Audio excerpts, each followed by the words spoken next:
Bonjour à tous, bienvenue dans votre journal sur CCTV français en direct de Beijing.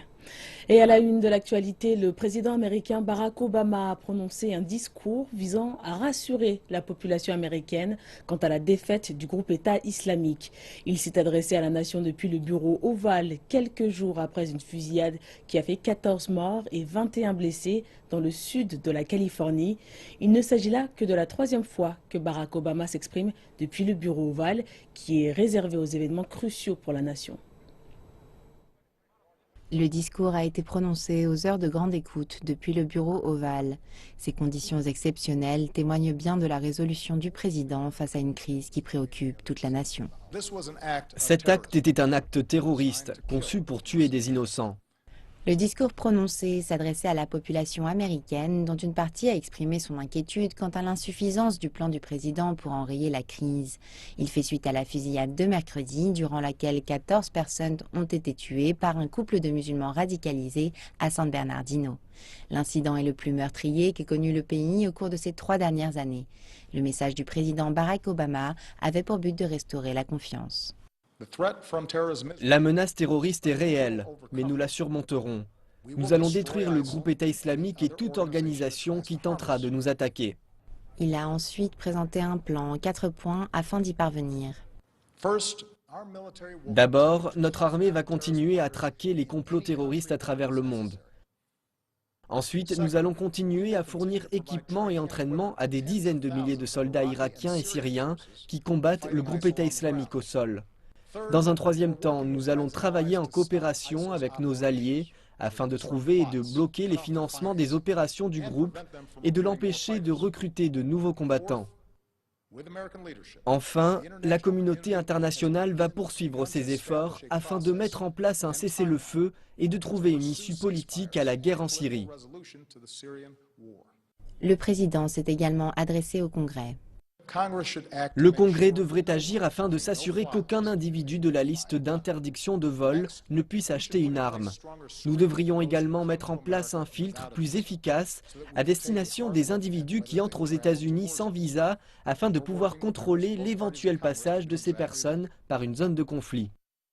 Le fond du message est toutefois resté très clair. Les États-Unis ne s'engageront pas dans une nouvelle guerre. Ils en appellent d'ailleurs à plus de sagesse politique. Nous n'allons pas nous engager une fois de plus dans une guerre longue et coûteuse en Irak ou en Syrie. Nous ne pouvons pas participer à un affrontement qui se définit comme une guerre entre les États-Unis et l'islam. Il a enfin demandé plus de coopération avec la communauté musulmane afin d'enrayer l'extrémisme et d'éradiquer les idées favorables à la radicalisation. L'organisme électoral vénézuélien a déclaré que l'opposition avait pris le contrôle de l'Assemblée nationale, battant les socialistes qui étaient au pouvoir depuis 16 ans. Le président Nicolás Maduro a reconnu sa défaite.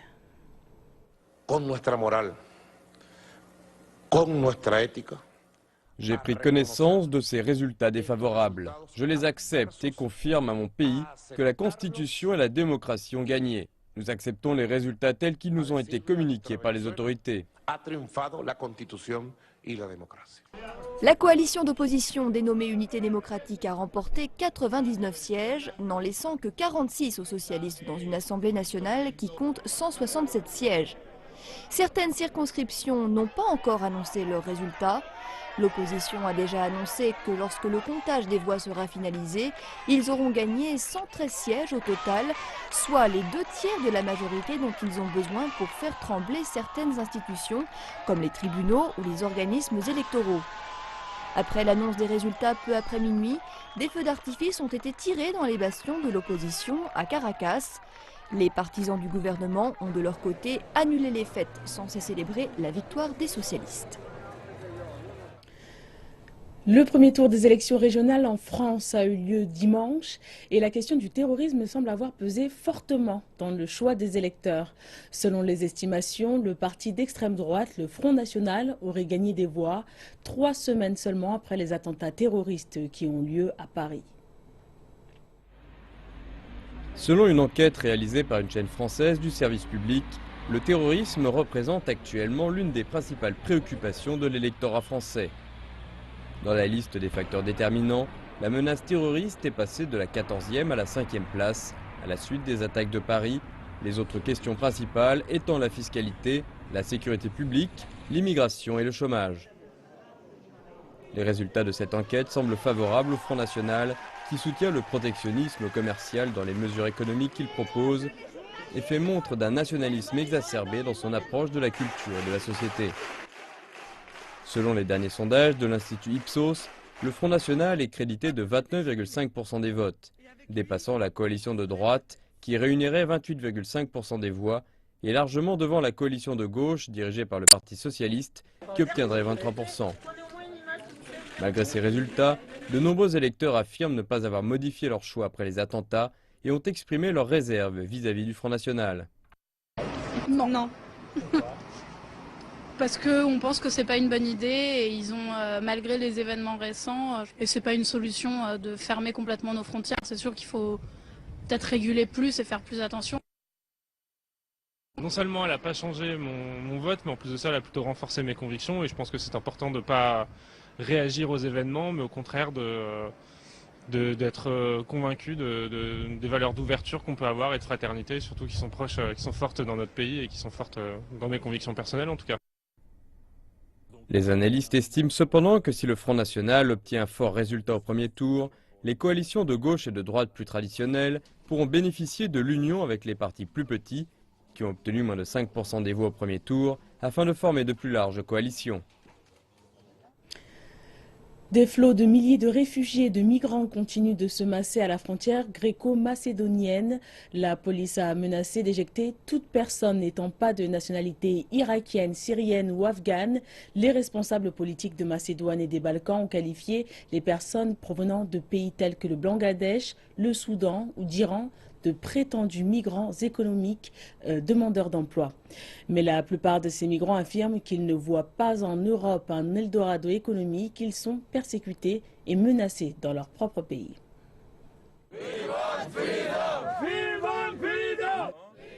Empêchés d'entrer en Macédoine, des Iraniens manifestent à la frontière. La plupart d'entre eux fuient les persécutions dans leur pays. Parmi eux se trouve Zara, une jeune femme de 25 ans. Cela fait des mois qu'elle a quitté sa ville iranienne d'Ispahan. Son oncle voulait la marier de force à un homme quinquagénaire qu'elle n'avait jamais vu de sa vie. Si par malheur elle rentrait chez elle, elle et son frère devront subir les foudres de leur oncle. Zara n'est pas son vrai nom. Elle a pris un pseudonyme pour protéger sa famille. Ils n'ont pas mon numéro de téléphone. S'ils l'avaient, ils m'appelleraient pour me dire si tu rentres en Iran, on te fera la peau. Mais je ne reviendrai pas. Son oncle a refusé qu'elle s'inscrive à l'université, mais elle a étudié secrètement la psychologie en Iran pendant 3 ans. Elle voudrait maintenant obtenir son diplôme en Allemagne.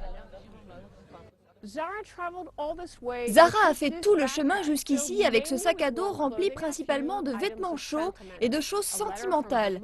Une lettre de sa mère, un briquet donné par son frère et sans doute la chose la plus importante, ce disque dur qu'elle emporte partout puisqu'il contient sa thèse. Le voyage jusqu'ici a été difficile. Les 50 réfugiés et migrants, dont Zara, ont failli périr en pleine mer lorsque leur bateau est tombé en panne. C'est elle, en envoyant un message de SOS aux gardes-côtes grecs, qui a sauvé leur vie. Elle partage maintenant une tente avec 4 autres Iraniens, à seulement quelques mètres de la frontière avec la Macédoine. Comme tous les Iraniens à qui on a barré le passage, ils sont terriblement frustrés. Ils tentent de faire entendre leur colère en manifestant. Manifester, c'est tout ce qu'ils peuvent faire à présent. Je dois rester ici. Je n'ai nulle part où aller. Où puis-je donc aller? Et en Grèce maintenant, où afin de répondre aux demandes des prêteurs internationaux, le Parlement a approuvé dimanche avec une faible majorité des coupes budgétaires ainsi que des hausses de taxes pour l'année 2016. Le Premier ministre Alexis Tsipras a exprimé sa confiance vis-à-vis du plan budgétaire malgré les critiques de l'opposition. J'ai l'honneur d'annoncer les résultats du vote d'aujourd'hui. Sur les 298 législateurs ayant participé au vote, 153 ont approuvé le budget et 145 ont voté contre. Par conséquent, le plan budgétaire de l'année 2016 est adopté. Le nouveau plan budgétaire grec pour 2016 prévoit de réduire les dépenses publiques de 5,7 milliards d'euros. Cela inclut 1,8 milliard de dollars de coupes au niveau des retraites et 500 millions dans le domaine de la défense. Le budget préconise également une hausse des taxes de plus de 2 milliards d'euros. Pour le gouvernement, apporter des bénéfices à la population malgré les mesures d'austérité sera un véritable défi. Toutefois, le Premier ministre Alexis Tsipras a exprimé sa confiance envers le gouvernement concernant la gestion de ces difficultés. Le budget d'aujourd'hui démontre que nous sommes capables de fournir un grand effort social malgré les circonstances d'adversité. Ce plan budgétaire est une tâche difficile pour nous, étant un gouvernement qui souhaite rétablir la justice sociale et la redistribution des ressources malgré cette période d'austérité économique. Derrière les chiffres du budget, on peut lire l'effort fourni pour soutenir les travailleurs ainsi que les membres les plus vulnérables de notre société. Alexis Tsipras a souligné que pour la première fois en 5 ans, la part du budget alloué aux hôpitaux, à la sécurité sociale et à la création d'emplois a été modestement augmentée malgré les coupes budgétaires. Néanmoins, l'opposition a exprimé son mécontentement. Ce budget n'est pas réaliste, il n'inspire pas confiance et ne fonctionnera pas. Il sera impossible à mettre en place. Il est illogique, injuste socialement et condamné à échouer. Il étrangle avec les taxes les producteurs du pays et réduit les revenus de la classe ouvrière. Ce plan budgétaire, bien que marqué par l'austérité, ne semble pas non plus satisfaire les créanciers internationaux. Des représentants de la zone euro, de la Banque centrale européenne et du Fonds monétaire international se rendent en Grèce ce lundi afin de poursuivre les discussions sur les réformes du système de retraite, de taxation et de l'administration publique. La Grèce souhaite rendre en février un premier rapport sur le dernier plan de sauvetage dans le but de pouvoir ouvrir comme prévu des discussions sur l'allègement de la dette à long terme contractée envers les gouvernements de la zone euro. La lauréate chinoise du prix Nobel de médecine, Tu Youyou, a appelé à des efforts internationaux conjoints pour lutter contre le paludisme. Le 5 octobre, Tu Youyou, une scientifique chinoise de 84 ans, a reçu le prix Nobel de médecine, la récompensant pour avoir créé un médicament anti-paludéen. Une reconnaissance qui pourrait très bien s'avérer être le signal du début d'une nouvelle tendance. Cette récompense est un honneur pour l'équipe scientifique chinoise et un signe d'approbation pour la recherche médicale chinoise. Les recherches de Tu Youyou ont permis de développer une thérapie originale contre cette maladie qui peut s'avérer mortelle, en extractant un médicament antipaludéen d'une plante mentionnée dans un texte médical chinois traditionnel. Grâce à leur travail et d'autres mesures de santé publique, le taux de mortalité dû au paludisme a baissé de 60% au cours des 15 dernières années. La médecine traditionnelle chinoise est un grand trésor. Nous pouvons combiner les technologies médicales occidentales et chinoises pour trouver de nouveaux potentiels pour la médecine. Malgré un taux de mortalité en baisse, le paludisme tue toujours environ 500 000 personnes par an. Lors d'une conférence de presse au Forum Nobel, Tu Youyou a exprimé ses inquiétudes vis-à-vis de la possible épidémie de paludisme pour la décennie à venir et a appelé à des efforts au niveau mondial pour y mettre un terme. J'espère que nous pourrons travailler tous ensemble dans le cadre du plan de l'OMS. Une fois que le paludisme sera devenu plus résistant aux médicaments que nous utilisons à présent, il ne sera pas aisé de mettre au point un nouveau type de médicament au cours des 10 prochaines années. Si cela arrivait, le paludisme déclencherait une épidémie. Tu Youyou sera présenté avec le trophée jeudi, aux côtés des 2 autres lauréats du prix Nobel de médecine, l'Irlandais William Campbell et le Japonais Satoshi Omura.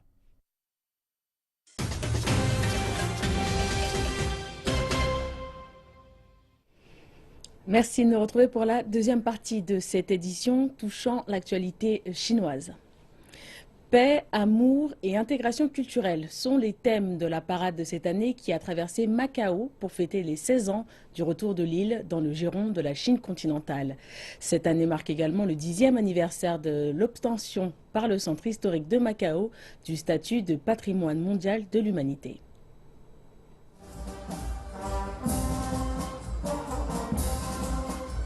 Ce sont environ 1500 intervenants venus de plus de 10 pays et régions qui ont participé à la célébration en même temps que des centaines d'artistes locaux.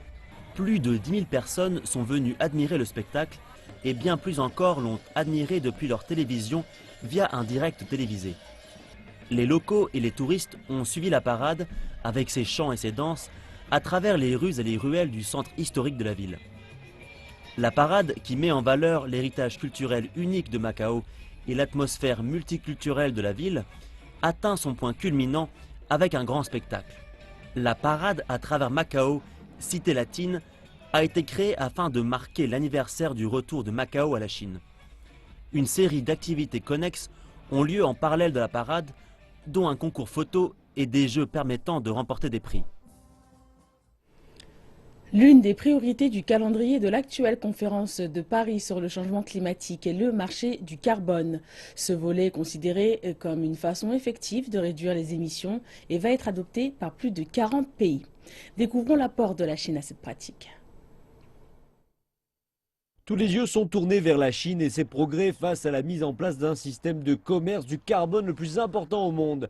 La Chine est en passe d'élargir son système pilote de commerce du carbone établi dans 7 provinces à l'heure actuelle à toute la nation d'ici 2017. Beaucoup anticipent que cette puissance verte, qui interviendra en luttant face aux émissions de carbone, donnera à l'économie chinoise un élan dans la bonne direction. Bâtir un système de tarification du carbone peut accroître les investissements verts. Cela nous apporte environ 2700 milliards de yuans d'investissement dans les économies d'énergie et les faibles émissions de carbone en Chine chaque année. Cela contribue également à favoriser l'emploi avec la création de plus de 3 millions de postes selon notre estimation. Par conséquent, le prix du carbone peut apporter une immense impulsion à la restructuration de la Chine vers une économie plus verte. Et beaucoup de nations pensant de façon similaire ont salué les énormes efforts de la Chine visant à instaurer un prix sur le carbone. Et la Chine a été très active sur ce point-là. Ils ont mis en place un programme pilote dans 7 provinces et maintenant ils vont s'orienter vers un élargissement à l'échelon national d'ici 2017. Et cela montre qu'un marché efficace du carbone peut faire 2 choses. 1. Réduire efficacement les émissions de carbone, car un tel marché est directement lié aux objectifs de réduction. Et d'autre part, il s'agit d'un outil très utile afin de développer l'économie. Donc il faut considérer cela comme une opportunité de développer une économie plus propre. Certains délégués estiment qu'il y a encore du travail à faire pour susciter une prise de conscience publique et un soutien généralisé. Il est important que vous ayez un soutien du public, qu'il s'agisse d'un système de tarification du carbone comme celui que la Chine va développer. Ou bien, si vous voulez introduire des réductions d'impôts ou autres, cela doit être compris tant par les industriels que par le public, afin qu'ils comprennent qu'ils en seront les bénéficiaires. La Chine a lancé dès 2011 son programme pilote sur la vente de carbone dans 7 provinces du pays. Le pays va officiellement débuter son programme dans toute la nation d'ici 2 ans. L'objectif sera de couvrir les 2 à 3 milliards de tonnes d'émissions de carbone dans des secteurs tels que les centrales électriques, le ciment et l'acier. Depuis l'assouplissement en octobre de la politique de l'enfant unique en Chine, de nombreuses compagnies d'assurance proposent de nouveaux produits. Ces polices d'assurance sont en effet adaptées aux familles ayant fait le choix d'avoir un 2e enfant ou encore aux mères qui attendent leur second bébé. Certaines compagnies ont même pris la décision de ne pas facturer ces services. Mère d'une fille âgée de 2 ans, Liu Xiaoxin est aujourd'hui enceinte de 4 mois. Après la naissance de son premier enfant, elle avait souscrit 2 polices d'assurance pour sa fille. L'une d'entre elles est une assurance santé non lucrative qui prend en charge les frais d'hospitalisation. Elle est fournie par la Croix-Rouge et par les autorités éducatives et de santé. Cette mère de famille ne paie que 80 yuan par an et en cas d'hospitalisation de sa fille, elle ne devra débourser que la moitié des frais. L'autre police d'assurance est une assurance invalidité ou maladie. La prime annuelle s'élève à 4000 yuan, un montant que Liu Xiaoxin s'est engagé à verser pendant 19 ans. Ce contrat prévoit une couverture à hauteur de 300 000 yuan. Pour cette mère de famille, la question de l'assurance n'a pas été soulevée lorsqu'elle a pensé avoir un second bébé. Lorsque je réfléchissais à avoir ou non un 2e enfant, je prenais en considération les frais de scolarité, le lait maternisé, les couches, etc.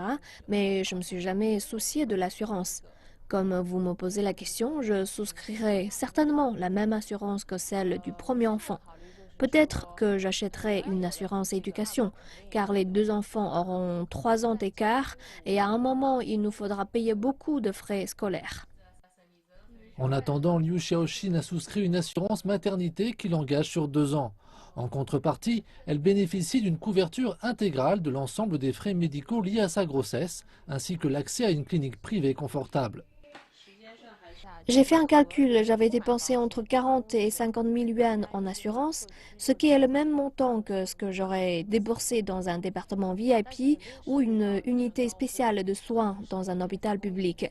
Mais c'est beaucoup plus que ce que j'avais dépensé à l'hôpital public lors de ma première grossesse. J'en avais seulement eu pour quelques milliers de yuan. Liu Xiaoxin n'est pas la seule qui se montre préoccupée à l'idée d'avoir un second enfant. D'après les experts, la Chine accueillera chaque année 2,5 millions de nourrissons supplémentaires après l'application de la politique autorisant un deuxième enfant. Le pic des naissances devrait se situer aux alentours de 2017. Des sociétés d'assurance étrangères et de petites sociétés d'assurance chinoises, ces dernières ne représentant que 5% du marché, ont déjà préparé un bouquet de nouveaux produits destinés aux femmes enceintes. Il s'agit d'un fait marquant puisqu'auparavant, les politiques d'assurance familiale étaient principalement tournées vers l'assurance vie ou l'assurance éducation de l'enfant. La tendance principale qu'on constate est que les organismes de contrôle libéralisent les produits. Cela permet davantage de solutions novatrices pour la famille et ses membres. Il existe des inquiétudes de santé pour les femmes qui donnent naissance à un âge plus avancé. Cela exige une couverture médicale spécifique et c'est quelque chose qui se fera. Certaines polices destinées aux femmes enceintes sont même proposées sans frais supplémentaires. Les futures mamans n'ont qu'à télécharger les photos de leurs examens médicaux pour obtenir leur remboursement, environ 300 yuan pour une grossesse classique.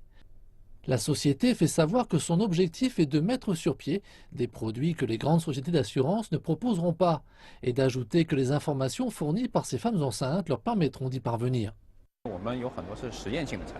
Nous souhaitons proposer des produits expérimentaux, mais les compagnies d'assurance traditionnelles factureraient un prix plus élevé car elles ne possèdent aucune donnée relative à ces produits. Nous faisons l'inverse. Nous proposons ces produits gratuitement dans le but de réunir des informations. Alors que cette entreprise offre gratuitement ce type d'assurance aux femmes enceintes, elle fait savoir qu'à l'avenir, elle pourrait facturer 200 yuan pour une petite assurance. D'après les données de la Commission nationale de planification démographique et familiale, en Chine, un bébé ayant des anomalies congénitales naît toutes les 30 secondes.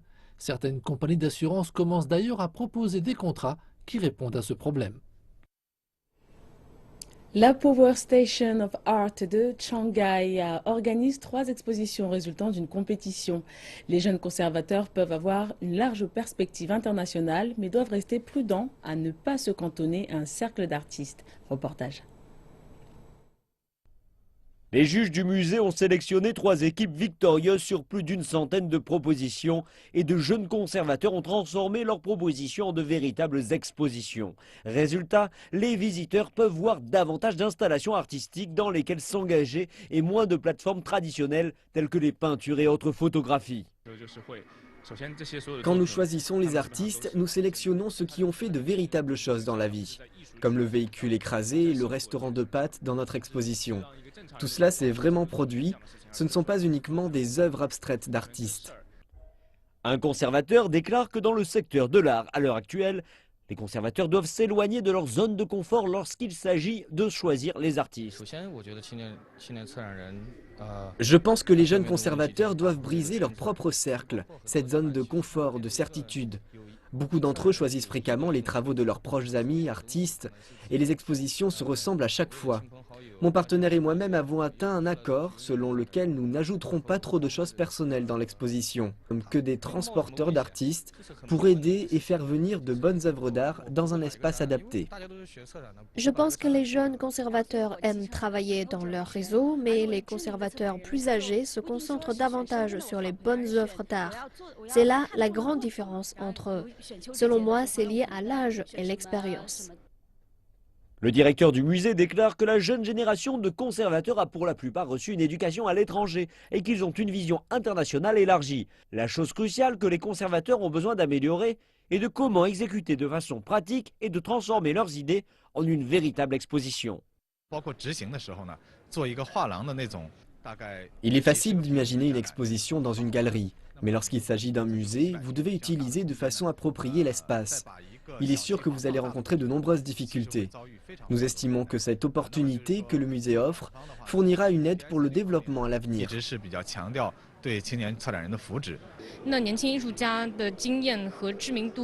Je pense que dans l'industrie de l'art en Chine, la réputation et la popularité d'un artiste sont encore les éléments clés lorsque les conservateurs vont choisir des œuvres. Donc j'espère que davantage d'opportunités comme celle-ci se présenteront, car l'art a lui-même besoin de fraîcheur. Le directeur du musée indique également que la Chine a besoin d'organiser davantage de compétitions pour les jeunes conservateurs et pas que pour les jeunes artistes.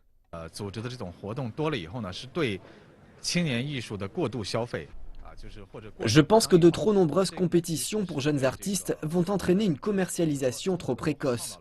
Ce n'est pas une bonne chose pour l'industrie de l'art, car les jeunes artistes ont un long chemin à parcourir.